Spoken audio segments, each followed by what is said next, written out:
वालेकुम नाजरीन, मैं हूं आपका मेज़बान मियां जमील अहमद और आज के इस प्रोग्राम में हम बात करने जा रहे हैं ई कॉमर्स की। ई कॉमर्स का बिज़नेस पाकिस्तान के अंदर इतनी तरक्की क्यों नहीं कर पा रहा।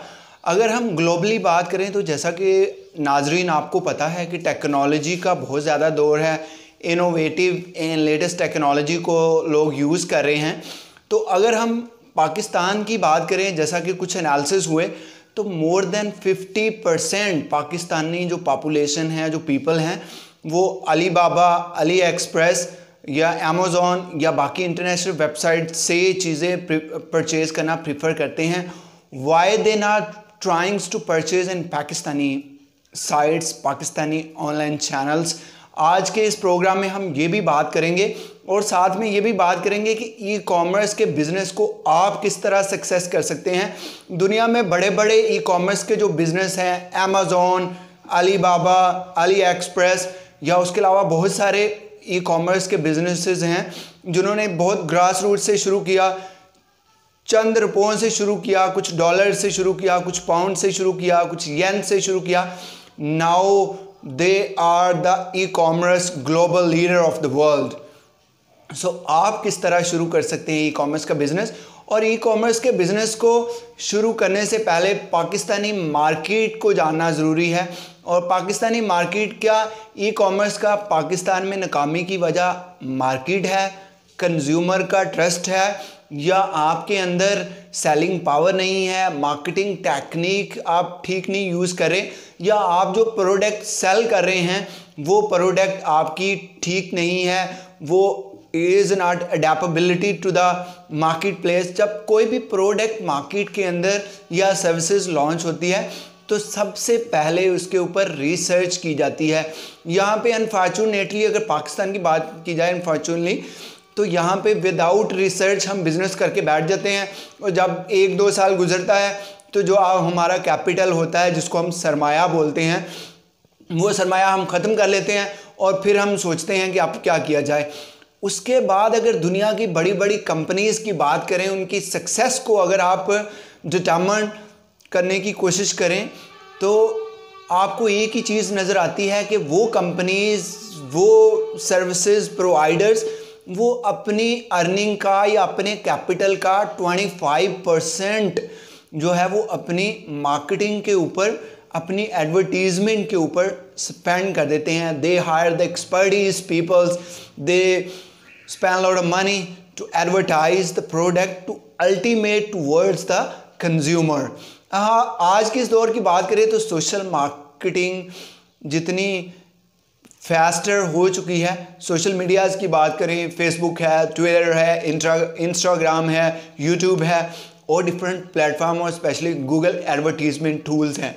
तो अगर आप इनकी हेल्प लेते हैं तो आप इजीली जो अपनी चीज़ को कंज्यूमर तक पहुंचा सकते हैं।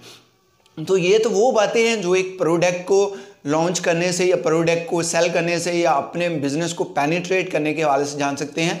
अभी हम अपने मेन पॉइंट के ऊपर, इस प्रोग्राम के मेन थीम के ऊपर आते हैं कि पाकिस्तान में ई कॉमर्स का बिज़नेस सक्सेस क्यों नहीं गेन कर रहा।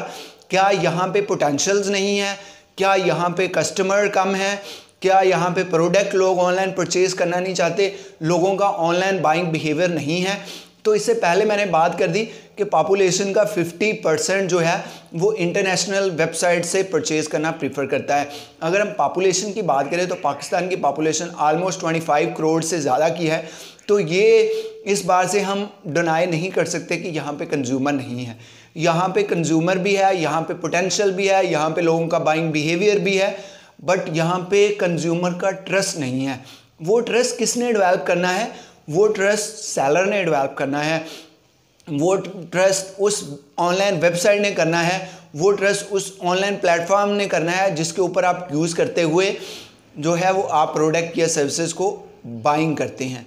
अभी हम कुछ प्रैक्टिकली बात कर लेते हैं। मैं अपनी बात करूं तो मैंने भी बहुत सारी चीज़ें ऑनलाइन ऑर्डर की थी, लेकिन मेरा भी बैड एक्सपीरियंस रहा। मेरे कुछ जानने वालों ने, रिलेटिव ने, फ्रेंड्स ने, लोकेलिटी में बहुत सारे लोगों ने कहा कि सर हमने ये प्रोडक्ट जो मंगवाई थी, पिक्चर्स कुछ और बनी हुई थी, लेकिन जब हमने वो प्रोडक्ट खोली तो वो सेटिस्फैक्शन नहीं मिली।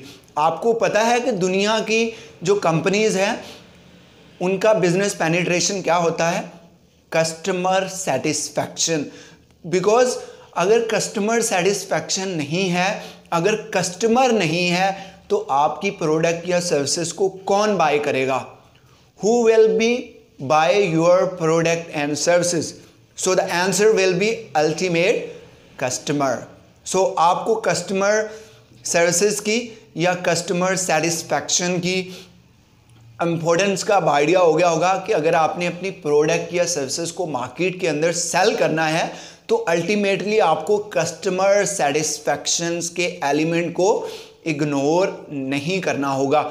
उसके बाद आफ्टर सेल सर्विसेज नहीं है, अलीबाबा की बात करें, अमेज़न की बात करें, उसके अलावा कुछ और इंटरनेशनल साइट्स हैं उनकी बात करें, अगर आपको एक चीज़ पसंद नहीं आती तो आप वो चीज़ चेंज कर सकते हो। अगर आपको एक ख़राब चीज़ मिल गई तो आप एक्सचेंज पॉलिसी अडॉप्ट कर सकते हो। लेकिन अनफॉर्चुनेटली पाकिस्तान की अगर बात करें तो यहाँ में 100 में से कोई 2-4 वेबसाइट ऐसी होंगी, 2-4 ऑनलाइन ई कॉमर्स ऐसी कंपनीज होंगी जो कि आफ्टर सेल सर्विसेज प्रोवाइड करती होंगी। अदरवाइज़ क्या करते हैं कि प्रोडक्ट आप तक भेज दी, चाहे वो नाक़सी प्रोडक्ट है, उसके बाद क्या होगा कि उन्होंने पैसे आपसे हथिया लिए, पैसे आपकी पॉकेट से निकाल लिए।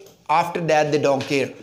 सो यू नो दैट कि पीपल जो ऑनलाइन परचेस करते हैं वो क्या देख रहे होते हैं? वो आपके रिव्यूज़ देख रहे होते हैं, चाहे वो आपके वेबसाइट के ऊपर प्रोडक्ट के ऊपर रिव्यू हों, चाहे वो आपके फेसबुक, ट्विटर, इंस्टाग्राम, यूट्यूब के ऊपर रिव्यू हों। तो हर एक बंदा आज के दौर में क्या चाहता है? ही और शी सी द रिव्यू।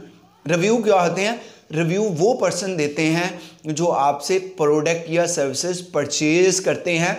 वो अपना एक्सपीरियंस शेयर कर रहे होते हैं आपकी प्रोडक्ट के ऊपर, आपके पेज के ऊपर, आपके यूट्यूब चैनल के ऊपर, आपके इंस्टाग्राम या ट्विटर पेज के ऊपर। वो क्या कर रहे होते हैं? वो अपने रिव्यू दे रहे होते हैं। We called it positive word of mouth and negative word of mouth. अगर किसी ने मार्केटिंग पढ़ी है तो ही और she have really good idea कि वर्ड ऑफ माउथ की पावर क्या होती है। अब मैं आपको बता देता हूँ। फॉर एग्जाम्पल, मैं एक कस्टमर हूँ, मैंने एक प्रोडक्ट परचेज़ की और मेरा उस पर सेटिस्फैक्शन लेवल था अप्रॉक्सीमेटली 95+। तो what I will be do? I will be suggest this to my viewers, I will be suggest this to my family, I will be suggest this to my friend, I will be suggest this to the public because I am a public speaker। तो मैं क्या करूँगा? लोगों के साथ आपके review share करूँगा, plus आपके पेज के ऊपर मैं पॉजिटिव रिव्यू दूंगा। वो पॉजिटिव रिव्यू क्या होंगे कि I purchase this particular product from this company, this e commerce person, and this give me more than 95% satisfaction. Either it's a use, either it's a quality, either it's a quantity, either it's a material.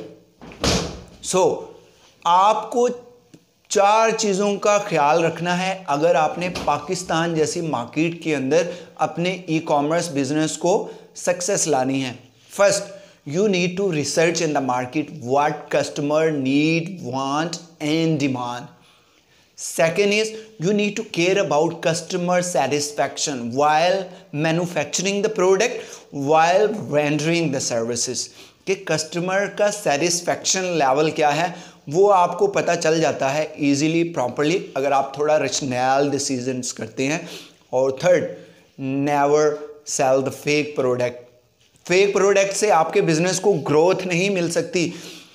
कोई भी person जो कि shortcut को use करते हुए कहता है कि मैं सक्सेस तक पहुंच जाऊं, तो सक्सेस का रास्ता ऐसे नहीं मिलता, फिर वो पहाड़ से गिरता है और ज़मीन पे आता है। Shortcut are same like this. So आपने मार्केट में लॉन्ग रन में अपने बिजनेस को पेनिट्रेट करना है, कस्टमर सेटिस्फैक्शन या कस्टमर ट्रस्टवर्दीनेस आपने गेन करनी है, तो आपको जेन्युइन प्रोडक्ट सेल करनी होगी, आपको अच्छी सर्विसेज रेंडर करनी होगी और आफ्टर सेल सर्विसेज प्रोवाइड करनी होगी। और इसके साथ साथ आपने क्या करना है कि आपने लोगों का एतमाद जीतना है, लोगों को मोटिवेट करना है कि वो आपके पेज के ऊपर आए, आपके चैनल के ऊपर आए, आपके प्रोडक्ट के ऊपर आए, ताकि वो इस पर रिव्यू करें। और डिफरेंट प्रमोशंस भी आप कर सकते हैं। फॉर एग्जांपल, अभी हम पाकिस्तान की बात करें तो बहुत सारी वेबसाइट के ऊपर फेक प्रोडक्ट पड़ी हैं या वो प्रोडक्ट जेन्युइन ही नहीं है, बट एक के साथ लगा दिया जाता है कि एक प्रोडक्ट परचेज करे और 2 फ्री है। जब कोई पर्सन परचेज करता है तो उसका कस्टमर्स को कोई फ़ायदा नहीं होता, अल्टीमेटली कस्टमर को उसका ज़ीरो फ़ायदा होता। We called it market myopia. So what is that? This techniques never gonna work. This technique never gonna penetrate your business. This technique never gonna give you customer satisfaction, wealth maximization and ultimately customer positive word of mouth. अगर आप इस तरह के shortcut या इस तरह की fake product को सेल करने की टेक्निक्स को यूज़ करेंगे, तो हम उम्मीद करते हैं अगर आप इन बातों पे अमल पैरा होते हैं तो आप अपने ई कॉमर्स के बिजनेस को सक्सेस की बुलंदियों तक ले जा सकते हैं। बिकॉज दुनिया में जितना टेक्नोलॉजी एडवांस हो गई है, जो वर्ल्ड है वो लाइक अ ग्लोबल विलेज बन गया है। आप पाकिस्तान में बैठ के अपनी प्रोडक्ट को फॉरेन कंट्री के ऊपर भी सेल कर सकते हैं। बट बात यह है, अमेज़ॉन पाकिस्तान में क्यों नहीं इंटर हो रहा? अलीबाबा पाकिस्तान से इतनी ट्रांजैक्शन क्यों नहीं कर रहा? इंटरनेशनल बहुत सारी वेबसाइट पाकिस्तान के सेलर को अपना अकाउंट क्यों नहीं बनाने देते? उसकी रीज़न ये है कि हम फेक प्रोडक्ट सेल करते हैं। इसकी रीज़न ये है कि हम कस्टमर सेटिस्फैक्शन पे बिलीव ही नहीं करते। इसका मतलब ये है कि हम कस्टमर्स को आफ्टर सेल सर्विसेज या एक्सचेंज पॉलिसी प्रोवाइड ही नहीं करते। तो अगर आप इन चीज़ों को ठीक कर लेते हैं तो आप ना सिर्फ पाकिस्तान की मार्केट के अंदर ऑनलाइन बिजनेस को एक्सेल कर सकते हैं, बल्कि अराउंड द ग्लोब भी अपनी प्रोडक्ट को, सर्विसेज को सेल कर सकते हैं। और अमेज़ॉन जैसा जो दुनिया की one of the top e commerce company है, जिसके प्रॉफिट ये शेयर मिलियंस या बिलियंस में है, उसको पाकिस्तान में आने का रास्ता प्रोवाइड कर सकते हैं। तो अगर पाकिस्तान में आने का रास्ता अमेज़ॉन को प्रोवाइड हो गया तो हम अपनी लोकली मैन्युफैक्चर प्रोडक्ट या सर्विसेज को अराउंड द ग्लोब इजीली अच्छे पैसों में, अच्छे डॉलर्स में, अच्छे फॉरेन करेंसी में सेल करके फॉरेन रिजर्व कमा सकते हैं। अगर आपने मेरे चैनल को अभी तक सब्सक्राइब नहीं किया तो काइंडली इसको सब्सक्राइब कर लें और बेल आइकन के बटन को भी दबा लें ताकि हर लेटेस्ट आने वाली वीडियो आप तक सबसे पहुंच सके। आप कमेंट्स बॉक्स में वीडियो के मुतालिक भी ज़रूर लिखा करें ताकि मैं और मेरी टीम हम पूरी कोशिश करते हैं कि आपके लिए ज़्यादा से ज़्यादा इन्फॉर्मेशन शेयर करें। लेकिन कोई अगर पार्ट स्किप हो गया हो तो हम कमेंट बॉक्स में लिख दें या नेक्स्ट वीडियो उसके ऊपर बना दें। अगली वीडियो तक के लिए अपने मेज़बान मियां जमील अहमद को इजाज़त दीजिएगा। अपना बहुत सारा ख्याल रखिएगा। Take care. अल्लाह हाफिज़।